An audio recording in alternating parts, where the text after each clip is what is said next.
Hi, it's Kristen here at UT Southwestern Medical Center. Thank you so much for joining our Facebook Live conversation on JAMP, which is the Joint Admission Medical Program. Today we're going to be chatting with Dr. Benjamin Nguyen and Olivia Russell, who is a fourth-year medical student, soon to be Dr. Russell. So as I mentioned before, we're going to be talking about JAMP, and because of that we want to thank the Texas JAMP program as well as the Office of Student Diversity and Inclusion for helping us promote and support this chat. As always, please don't forget to like and share it. We want to really get this message out about this wonderful program, and also be sure to ask your comments or your questions in the comments section of your live feed. We're going to be going for 25-30 minutes and we'll take as many as we can get to. So now is a good time to start asking those questions. So Dr. Nguyen and Olivia, welcome to both of you. Thank you. Yeah, I know. Could you tell us, Dr. Nguyen, a little bit about the JAMP program, what it is, what it entails? Sure. The JAMP program is the Joint Admission Medical Program. It was the idea of the State Center of Southwest here in Dallas in District 23. It was funded by the Texas State Legislature, started in 2003. So the first class was 2006, and then the first graduate was 2010. And since 2010, we have 401 medical physicians who have graduated from the JAMP program. And this year at UT Southwestern, we're very proud to have 11 who have graduated. And of those 11, 6 will go into primary care, 2 will go into neurosurgery, 2 would go into psychiatry, and 1 would go into ophthalmology. And then the other thing, the JAMP program is affiliated with the 9 medical school, where if students are accepted, they get guaranteed admission to one of those 9 medical schools. And this is a collaboration between the public and private sector, where we have 33 public 4-year university system and 34 private university in the state of Texas. Wow, so is that the majority of the medical schools in the state of Texas? Yes, that's the majority of medical school, and we're probably gonna be adding more school down the road. But every year, the number of students we accept is 100 students. Wow, that's phenomenal. So I know, Olivia, that you are a part of this program. So tell us a little bit about what interested you, why you wanted to go into medicine, and what you're going to do post-graduation next week.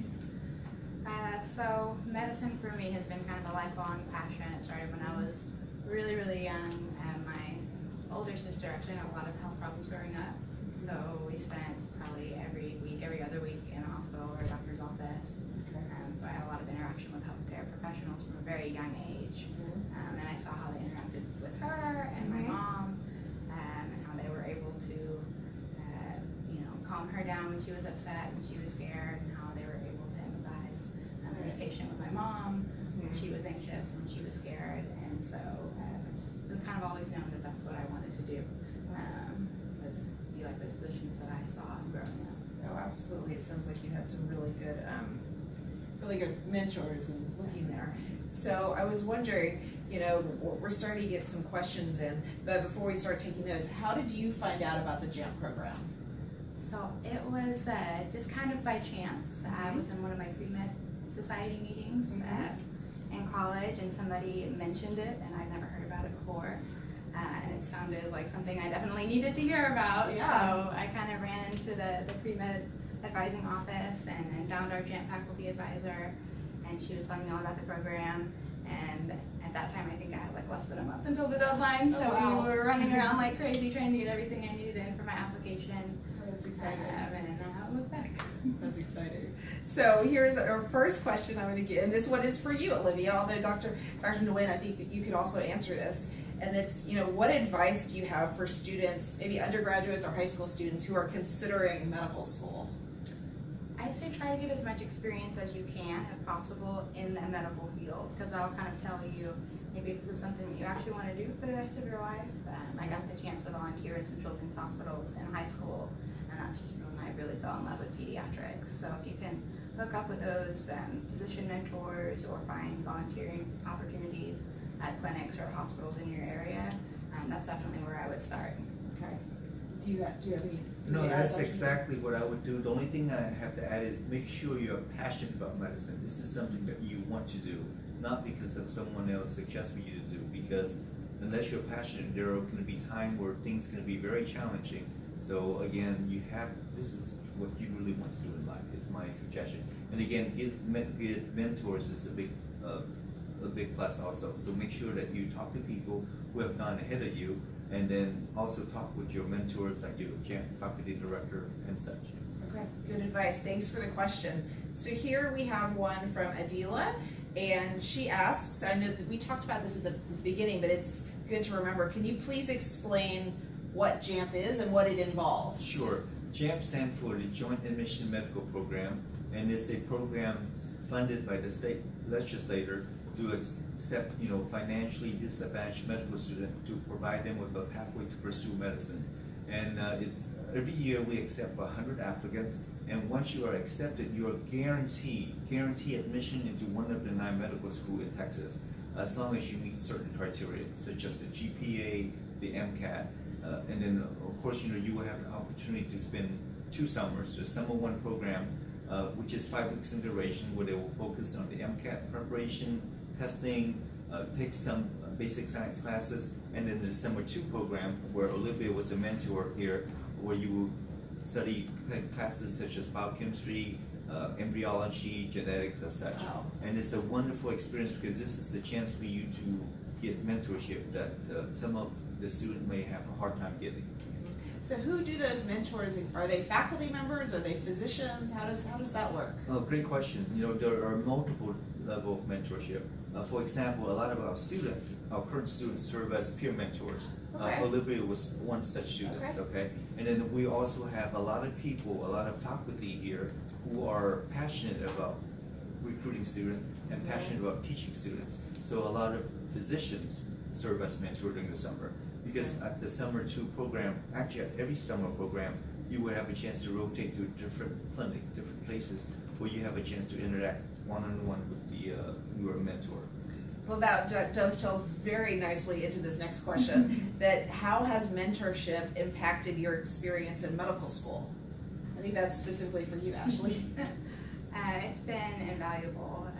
Like Dr. was saying, there's multiple levels of mentorship in JAMP, and then one of the reasons that I chose UT Southwestern specifically as a medical school was because of the mentorship that they provide.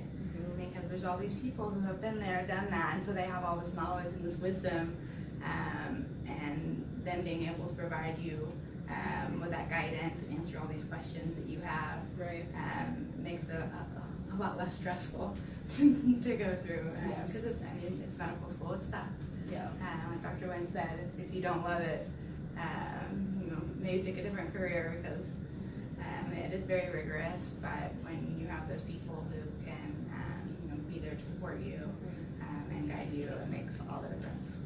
Good to know. Well, thank you for the question, Ashley. So here we have one from Laura. So Laura, and I just lost her question. There it is. She asks, what type of support and or guidance do you suggest be given for students that start out within a community college setting who maybe then plan to transfer to a 4-year partner institution? I think Dr. Nguyen. Right. Well, I think, again, you can start off with the community college level, and many of our JAMP students actually do that. But when you transfer to a 4-year college, make sure that you talk with the JAMP faculty director early. I can't emphasize that early enough. Usually, the applications process start between the 1st year and the 2nd year. And of course now we have a lot of students that come in with a lot of college credit. So they will come in as a sophomore. And even then, they start interviewing like in the fall of their freshman year. So the idea is talk with your college mentor early. And then you can go on the website, it's www.texasjamp.org. And they have a lot more details about that to answer your question. Okay, perfect. And we'll share the link to the Texas JAMP website in the comments so you can refer to it later. So we have a question from Jenny, and this is a question that I had, and there are 2 questions in here. The first one is, how do high schools get the word out to eligible kids who want to be pre-med in college? And does this program provide any financial scholarships for participating medical students? Oh, yes. For the first part, we're trying to do our part to reach those high school students. We have a program here at UT Southwestern that's actually run by the Office of Diversity and Inclusion. Okay. that targets high schoolers specifically to get them kind of involved in healthcare. And so it's not just medical school. We have representatives from all the healthcare professionals. We have nurses and PAs and nutritionists. We have a bunch of the dentists come out. And it's this like month-long workshop every week, and you come out to just kind of expose them to all the different areas that you can work. Maybe you don't want to be a doctor, but you think healthcare is really cool. There's tons of other things you can do. So I would say you maybe look for programs like that are near your high school. Pretty sure near every medical school has something like that because they're trying to target that group. Absolutely. And get you involved real young. Absolutely. And then as far as scholarships, because JAMP is a program for the financially disadvantaged, there are scholarships that you get every year that you're in college and undergraduate, as well as scholarships throughout medical school, which helps a lot. And then, like everyone was saying, the summer programs, you get stipends for attending those, because most of us would have to be working during our summers. Right. Instead, you're getting all this great experience in these classes, but so there's also a stipend for that. And they provide their coursework and the MCAT prep, which can be really expensive.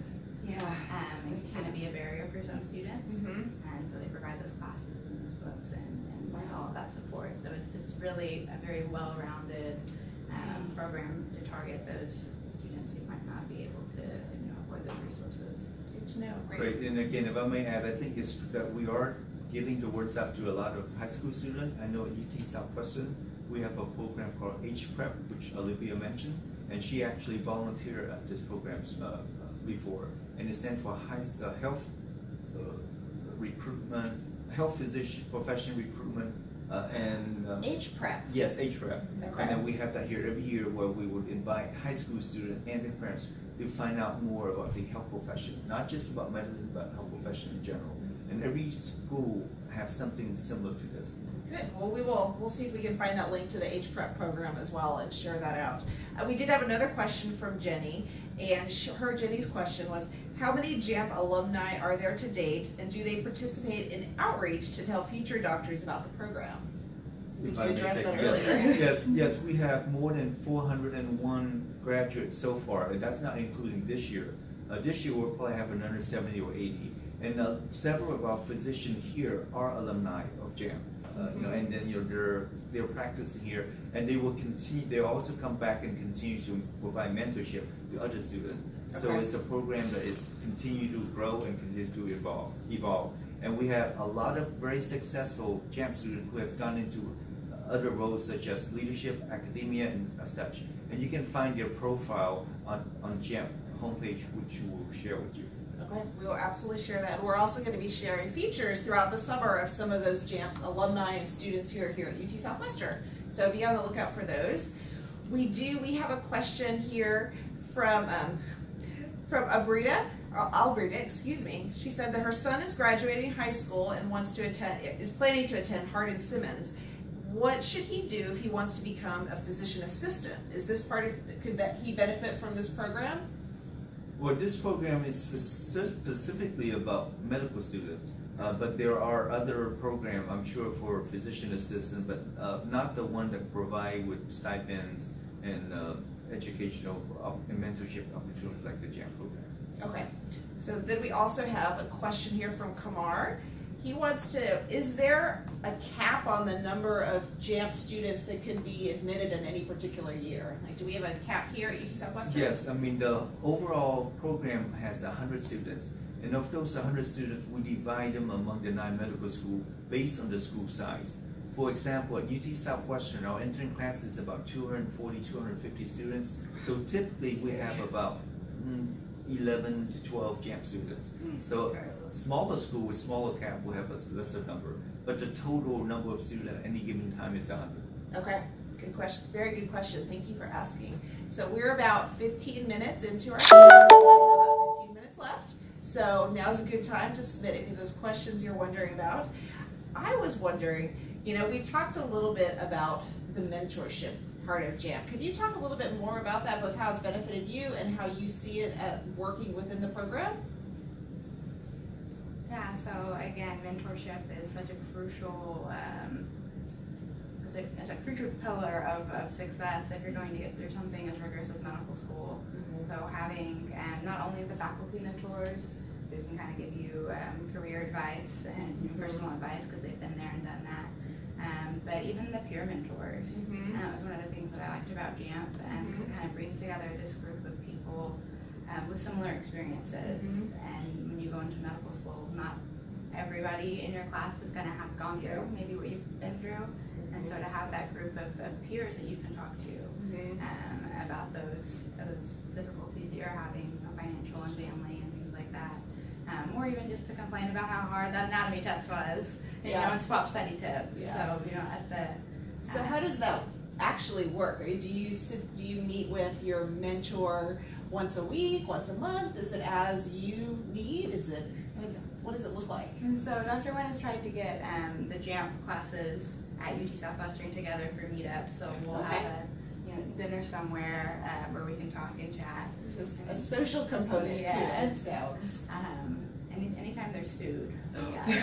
But then at UT Southwestern specifically, they break us up into colleges groups, and so that breaks up that class of 250 into smaller groups, and you're with that smaller group for your entire 4 years. Okay. And then in those groups, you're broken down into even smaller groups, and so it's a group of about 5 or 6 students with one mentor, and you meet every week, and so you're with that same mentor and those same group of students the entire 4 years. That sounds really helpful.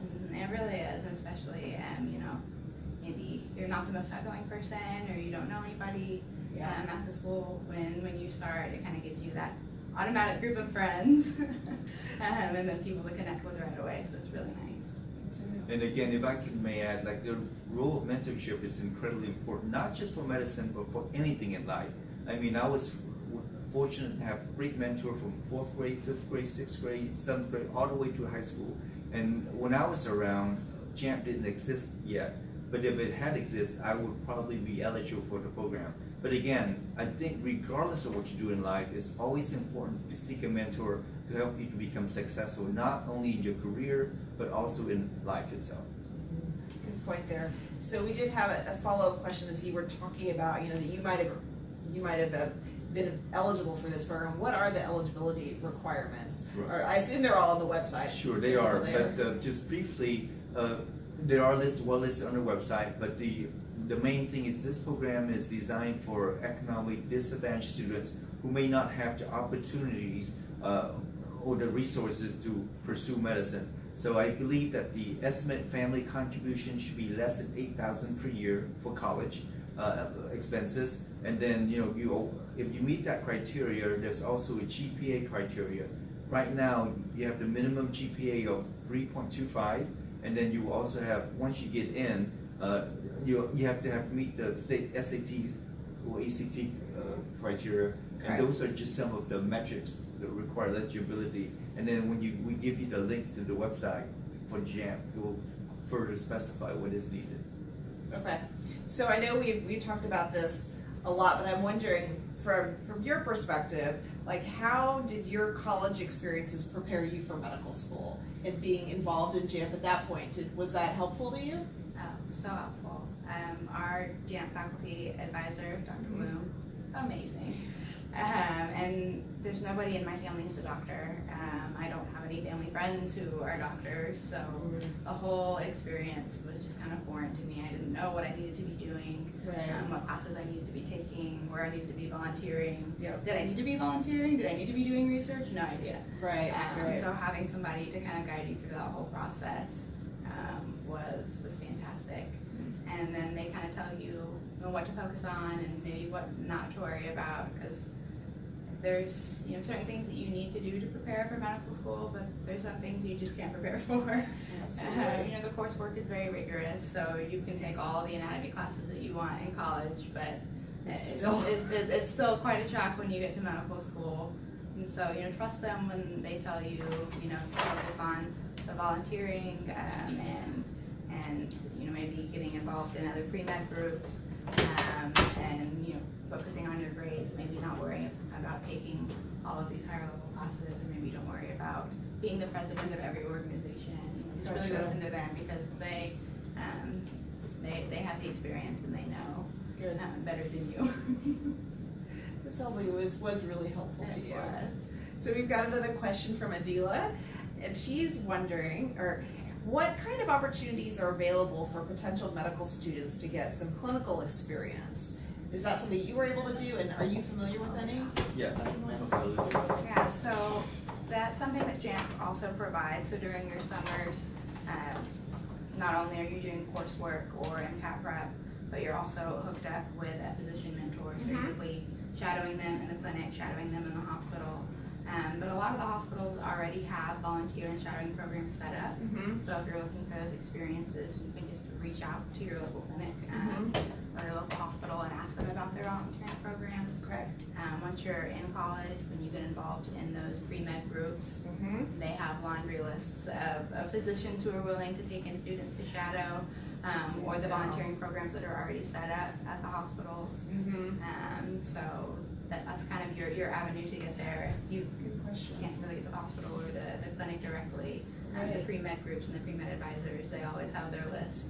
That's good to know. That's a question we get a lot. I mean, do you have anything to add to that, Dr. Nguyen? Right. I mean, again, it's incredibly important that you do seek out these opportunities because you want to make sure that medicine is what you want to do. And the only way you can find out is immerse yourself in that situation. Now, a lot of students, what they do is they approach their family doctor, and they can just go and shadow them to see if that will be something that they may be interested in. And like Olivia mentioned, all of the hospitals around town have the opportunities. And then make sure that you go to your university and your college district. They do have this special group that have like the health profession committee that will give you pathway on how to seek additional volunteer opportunities. Gotcha. Okay. So we've got a follow-up question to that, and they're wondering what year, and this is another one from Albrita, what year in college should somebody get involved with JAMP? Right at the beginning? Right. Again, right at the beginning, and Olivia can tell you furthermore. But to apply, you have to go for the traditional route. You have to apply between your first and second year. Okay. Now, for those who came in with the Accelerate program, you have to apply in the fall of your freshman year. So the quicker that you get to talk with your JAMP faculty director, the better situation you can put yourself in. And Gotcha. Olivia, can you elaborate? Yes, because I found out about JAMP a little late, so I was kind of rushing through the application process to get everything in on time. And it is a very competitive program, like Dr. Nguyen said, from all of the 60 some odd universities that are involved in the state of Texas.